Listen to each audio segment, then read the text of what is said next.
Let's talk about employment gaps. Because if you don't explain the gap, the employer will make up their own version. Today, I'm breaking down exactly how to talk about layoffs, health breaks, and caregiving gaps. And stick around until the end because I am even going to tell you how to address if you were fired.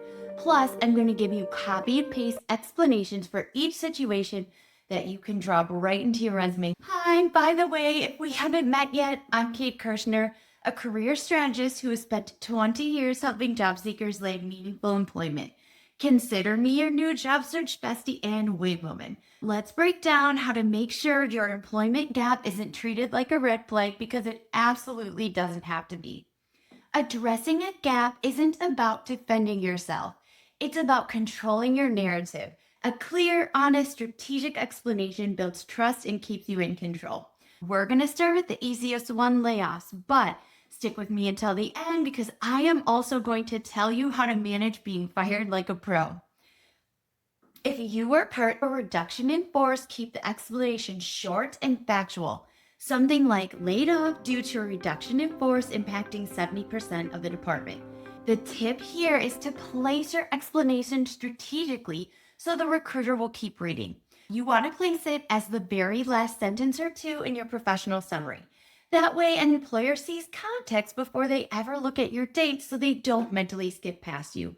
Then, in your cover letter, hit one clean sentence and pivot with confidence. I'm excited to return to the work I love. No emotions, no negativity, just facts and forward motion.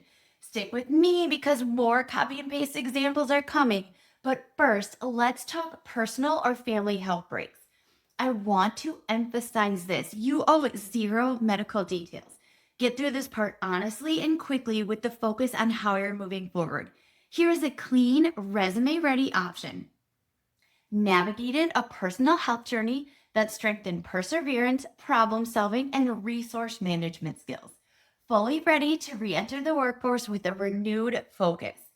Focus on what the experience brought out in you: resilience, adaptability, tenacity. Quick tips here: keep it brief and reassure the employers that the situation has stabilized and you're ready to return.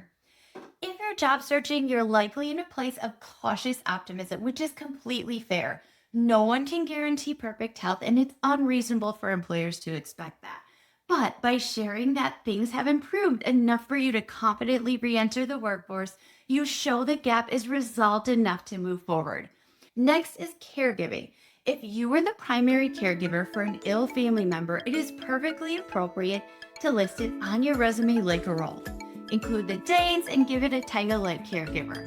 Then list 2 or 3 task and result bullet points just like any other job. If the caregiving was more traditional, like stepping out of the workforce to raise children, don't list it like a job. Instead, add one short sentence to your professional summary. Something like, transitioning back into the workforce after a planned, family-focused pause, energized and ready for the next chapter. Short, clear, and professional. And don't forget to include anything you did during your gap: volunteering, freelance, courses, certifications. If it contributed to your growth, it counts. Now, let's hit the one everyone panics about, and that's being fired. This is not something to put on your resume, but many online applications now require a reason for leaving, so I want to cover it for you. Do not lie here. Speak calmly and clearly about the situation. For example, I worked with a client who was hired for an auto shop role that eventually required more advanced skills. The fit wasn't right and he knew it. His polished explanation was, the role evolved and required more advanced experience. The parting was mutual and positive. If your situation involved conflict or was more messy, think about the root cause, but do not blame and do not criticize the employer. If expectations were unclear, you can say something like, I struggled in an environment where expectations shifted across managers. I perform best with clear goals, and this role aligns closely with that. It's honest, neutral, and far less alarming than I was fired.